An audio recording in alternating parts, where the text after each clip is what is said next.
Hello, my name is Mark Vargas. I'm the mayor here in Lakewood Village.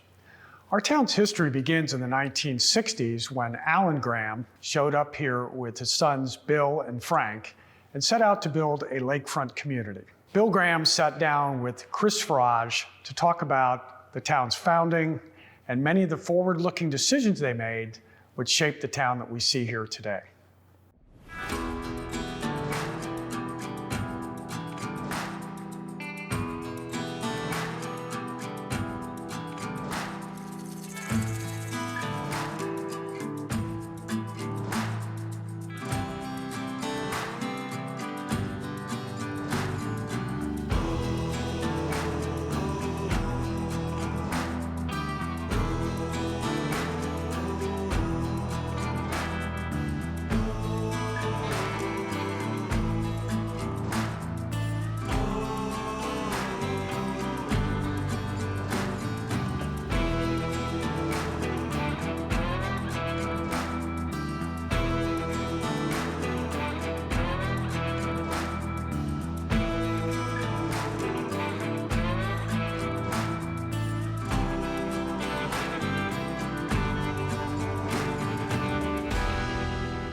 Good morning, and thank you. We appreciate you coming with us, spending your time with us this morning. Thank you. We have a lot of people that are very interested in the history of Lakewood Village and this wonderful town we live in. Your family is the foundation of our town, and so our hope today is that we hear all about how this beautiful town came to be.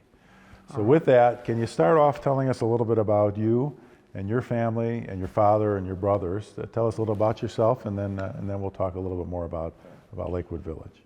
My father, E. Allen Graham, was a home builder in Dallas, developed quite a few subdivisions, Manchester Downs, Hanover Downs, and several other ones, and built homes through the Depression. There were very few homes built during the Depression, and he was one of the builders. In 1958, he was looking for property on Lake Dallas, and eventually he came to find out about the area that became Lakewood Village, and after looking at all of these things, he decided to buy from Mrs. Purnell. It was originally, I think, 292 acres. We first came up here. The house that Purnells owned, on the wall of the garage, there's a fossil. It's found by Roscoe Dennis when they were building Highway 121 during the Depression.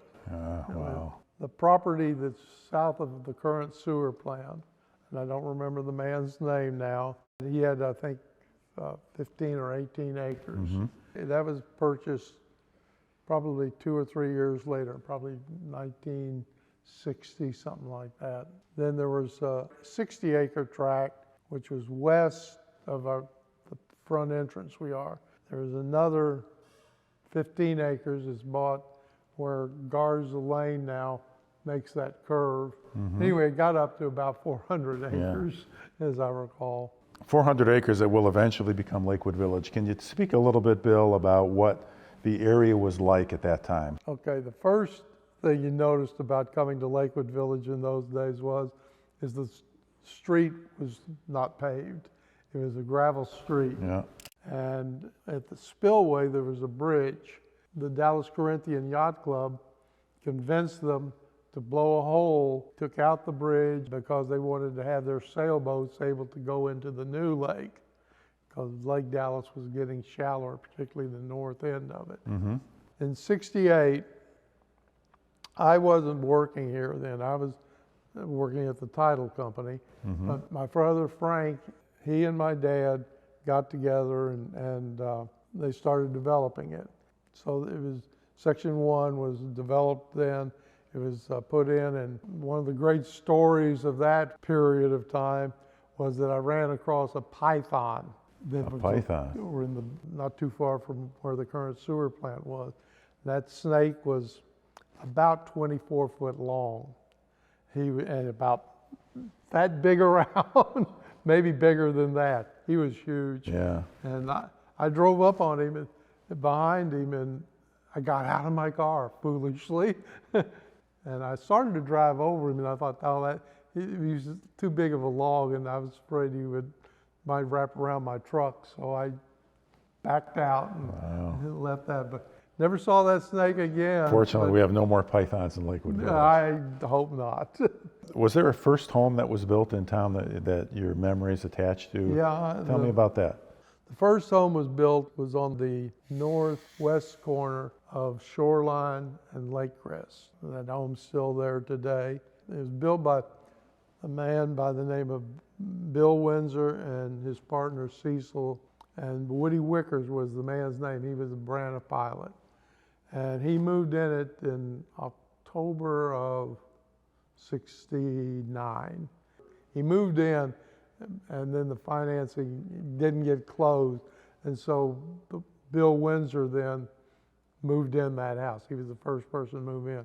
He was moved in, though, after I moved in. I see. I came up here in '69. Yeah. Right after Thanksgiving of '69. So it's 1969, you were living here. The first couple of houses at least were built. What happened between then and the plans to develop this as sort of a lake community or a golf community, or how did that transpire with just a handful of people around, but your family had 400 acres? Yeah. How did you go from there to what your plans would become to begin the development of a community? You were very rural back then. I mean, it was all cattle country and cotton fields. The original Section 1, the lots were smaller. And what we envisioned originally was for people that wanted a second home and people that were going to build smaller type houses. Prices were very low back then. The lowest priced lot was about $1,250. You could buy a lakefront lot for less than $10,000 in those days. So people started to come, though. They started to build second home properties. Well, that's what we expected. Yeah. What actually happened is people started building larger homes than we thought they were going to build. So that when we developed Section 2, which was done in probably 1970 or 71, we expanded the lots from 75 to 100-foot lots. So you were surprised by two things: the size of the homes, and secondly, you were expecting people to have this be sort of a summer home or a lake house, and instead they were coming out here to live all year round. Yes. When we started selling lots, they were building DFW at the time, and we started getting pilots, stewardesses, those kind of people were among How interesting. a lot of our people we sold lots to. Yeah. Between 70 and 72, the builders, built probably 20, 25 homes. But then the gasoline crisis occurred, I believe, in 72. And our business just basically shut down. We were too far out. You couldn't get gasoline to drive from here to the airport or to North Dallas for your job. So now you're into the 70s. We've got 25 or so houses built. The gasoline crisis is upon us, or hopefully behind us soon. You had to start thinking then about maybe a more planned community. So tell us about that. How did you get to that point? The original plan for the property south of the sewer plant was we were going to build condominiums on it. We had the residential single-family housing, then we had a couple of streets where you could build duplexes or single-family housing, and then the condominiums were going to be on that area there. Yeah, Lakewood Village condominiums may have occurred, right? Yeah. At that point, that was the vision. When we get to Section 3, which I recall was 1972, we decided, well, we need to make kind of a master plan. And we had talked about a golf course and a tennis court. My dad was a great pilot, and he wanted a little airstrip. He actually had two airstrips. He had a north-south runway and an east-west runway. The east-west one never was really used, but the north-south one was, and it ran basically from our house down to almost to the mayor's house down. So because your father, Alan, was a pilot, that led to the decision, let's have a couple of airstrips. Yes, and my brother, Frank, He had become a pilot, bought a 172, and he had tie downs just outside our house between that and the runway. And the golf course went to a reality, right? You told me you played on that golf course? It was a under construction golf course. the fairways were in, the tee boxes were in, and the greens were put in. There was a tennis court and a small putting green, and then our little sales office. And that was how that was. Yeah, that's amazing. What a great story. Yeah. At this point, we had homes going up. You had the semblance of a golf course, tennis courts. What about utilities at that point? What about the water system and the wastewater plant? Was that? This was one of the unique things that my dad insisted upon. I guess because he had done a lot of development, but had no wells or no city water.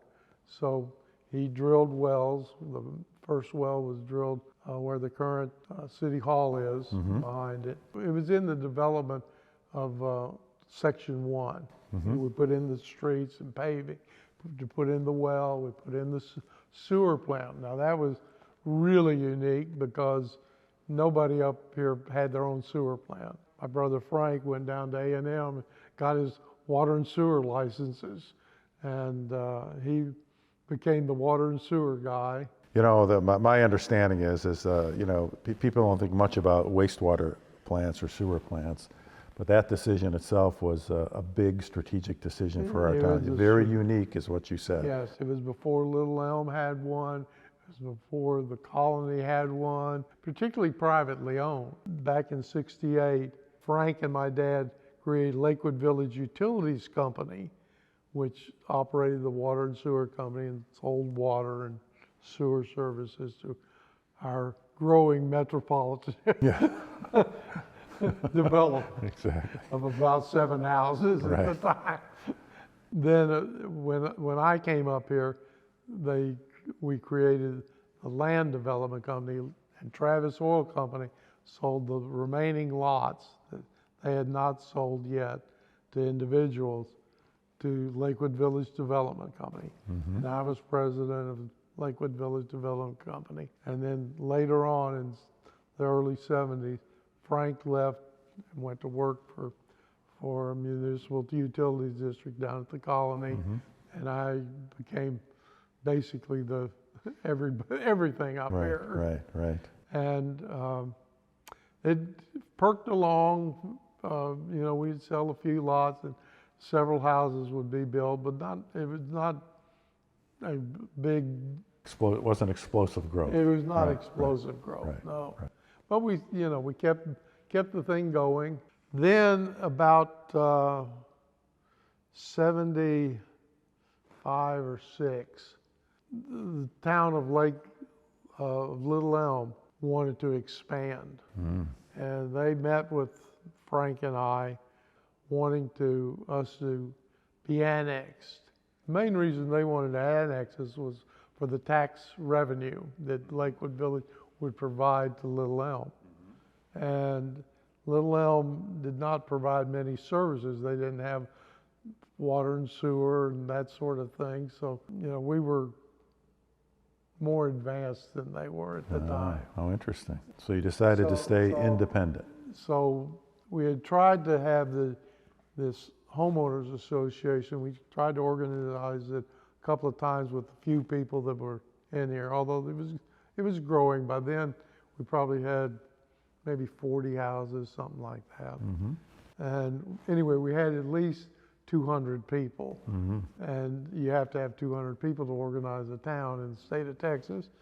And so we got a petition, and I went to the county commissioners, and we held an election, and we voted to create the town of Lakewood Village. So what a great story. You know, that to me, it just strikes me how forward-thinking and courageous it was at the time for you and the residents of our town to do that. And the mayor showed me a document of that vote. And it was a close vote, you know, it was in favor of remaining independent but it was 15 vote difference. Well, that was a landslide in those Yeah, that days. was a landslide, so you should be, that showed courage and foresight, and well, what a time. You should be congratulated for that. Well, thank you. So that was the Articles of Incorporation that created Lakewood Village. And now you had 200 or 300 people, 40 homes, a sewer plant, a water plant, plans for expansion. Yeah, and like I say, the original town was basically to not have taxes at all. To get revenue for the town, you can only have franchise taxes and franchise the telephone company and the co-op and Lakewood Village Utilities Company. We used to pay to the city franchise tax, but you have to own the streets to collect the franchise taxes. So we deeded the streets to the city, and the city took over the maintenance of the streets. And Where did the money come from for the water, the drill, the water well and the sewer plant? it was privately owned. You guys just invested. You invested on your own in the future of the town. Right. And we own the utility company. We own the streets up until the city was formed. Right, and now you have Articles of Incorporation, you have a town council and a mayor, right? Yeah. Okay, so Bill, I'm holding a couple of documents here, historic documents of the town of Lakewood Village. The first, something you spoke about already.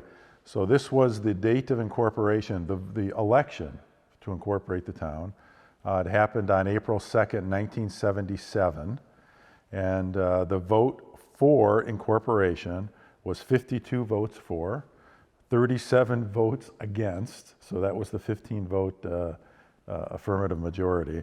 And interestingly, 1 vote unmarked. So even back in 1977, we had unmarked chads and bad ballots. But this was the Article of Incorporation, fascinating, back in 1977. And I'm also holding the minutes of the first council meeting of the city of Lakewood Village that occurred on September 6th, 1977. Our mayor back then was Corky Dandridge. Corky Dandridge. And 5 council members, William A. Graham. That's me. Which is you, Tyrus Kirk, Reuben Troy Edwards, Betty Cheney, and Roland Felmut. And so your first meeting was back in September of 1977. So this had to be an interesting time. I think the election was held for the council in August. That makes sense. Election was held in August and you had your first meeting in September. So now back then we had no town center, no city hall. No. I assume your elections were around, your meetings as town council were on kitchen tables, people's family rooms. So tell us about that time. The election was held at our little sales office, was where the election for the town occurred. And the first few council elections were held there as well. The first meeting, I believe, was at Roland Felmut's house. I can't really, I won't swear to that, but that's who I think its house it was. And Corky Dandridge ran in the first thing for mayor, and the other 5 just ran for council positions. There were 5 council positions. Founding fathers and mothers of Lakewood Village. They were the ones of the town of Lakewood Village, that's Yeah, right. that's great. So tell us a little bit about what that time was like. You had utilities that were still owned by your family's business. The Lakewood Village Utilities Company continued to own the water and sewer businesses. We still owned the streets at the time the town was incorporated. And the town needed money, so to gain franchise fees that the city charges to the various people that provide utilities to the city, the phone company AT&T and Denton County Co-op in those days, which became CoServe. And Lakewood Village Utilities Company, we started paying taxes to the city for our water and sewer plants and that sort of thing. There were no property taxes. One of the reasons for the founding of the town was so that there would be no taxes. So the city needed the title to the streets to collect franchise fees. And so we deeded the streets to the city, and the maintenance of them was continued to be done by the Lakewood Development Company, which was the land development company, and which organized the platting of lots and sale of lots. The utility company provided water and sewer services. In 1983, end of 83 and 84, the area was beginning to really develop around us. The city of Dallas had grown out this far, so the other developers were looking for land and good property to buy.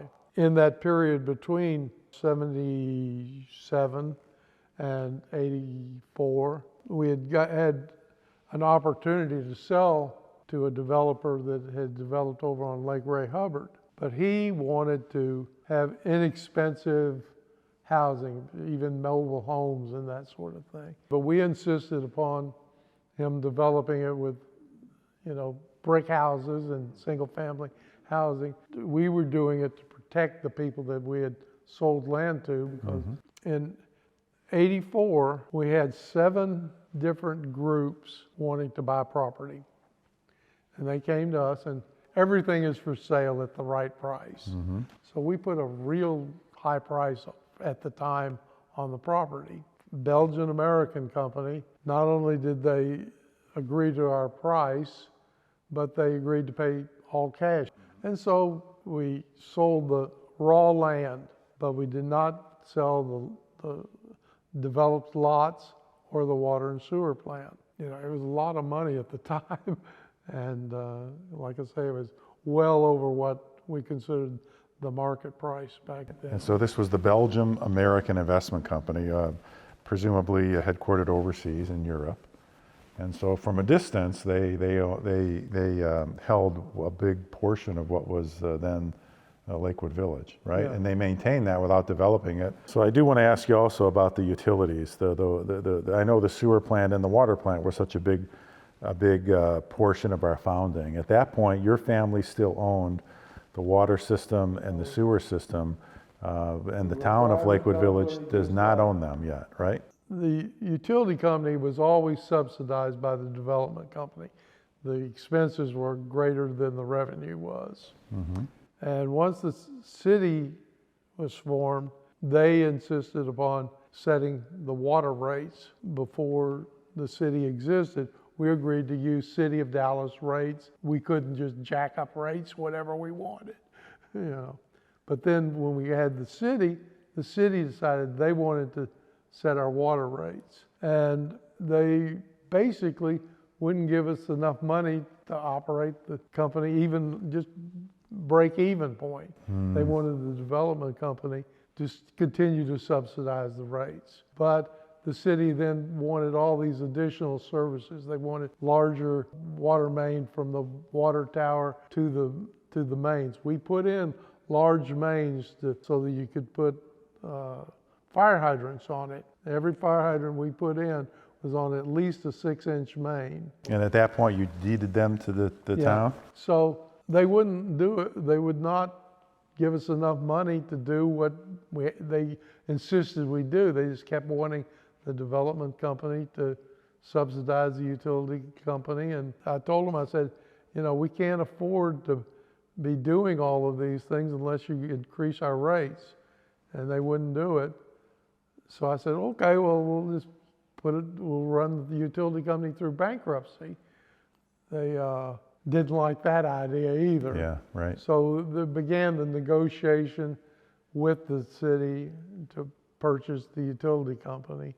So Bill, I have just a couple of more questions. And I want to fast forward to today, after being an active member of the founding family of town. When you look back on Lakewood Village and what you see here today, and the development that is now explosive around us, what do you think when you look back? How do you feel about what your family had done all those years ago, and looking back into what you are surrounded with today? Well, I'm proud of a lot of things that my family has done up here, particularly in the early days. The forward-looking we were doing, the paving of the streets, the putting in of the water and sewer system. I'm quite proud of the town and the way that it was developed and how the various mayors and people use the city to protect the people in here. And so Yeah. I'm proud to take responsibility for what we did and how we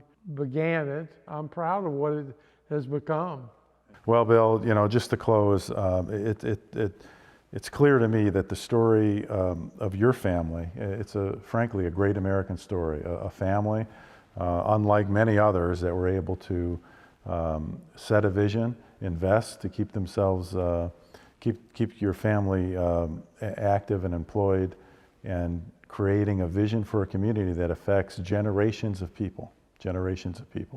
And I think you and your family can look back with pride and thankfulness that you were able to accomplish something great and be part of something great and something that will live on forever. So thank you for that. Okay. Thank you.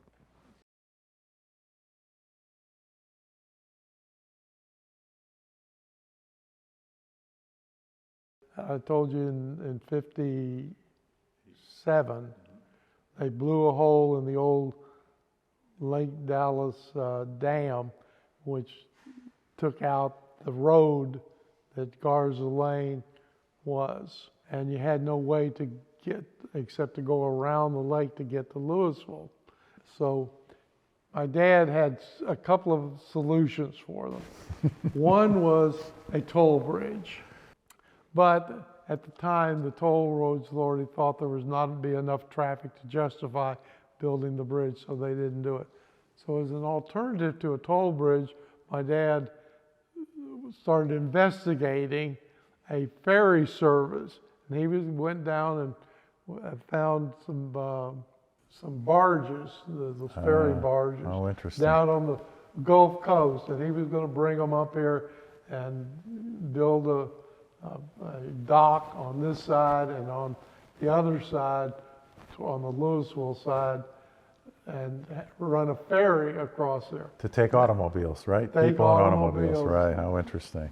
Yeah. When I first moved up here in 68, in the first year, somebody found just outside our window right here, yeah, it was a little over that way, a plesiosaur. It was a aquatic dinosaur, a fossil. And it washed ashore and gotten buried, and the whole plesiosaur was there except for the head and one flipper. And the University of Texas came up here, and and I would drive down and watch them as they unearthed it and put plaster over it, and then they took the bones out. And I understand they're down at the University of Texas in Austin. Oh, how nice. What a But great it was story. really an interesting thing. And a lot of people used to go around and find shark's teeth in this area around the lake. Oh, When many years ago, millions of years ago, it was connected to the ocean. when the ocean was up here. Well, on behalf of the mayor and Linda and the residents of the town, I wanted to thank you. It's really a great thing you did for us. Yeah. This is going to be nice.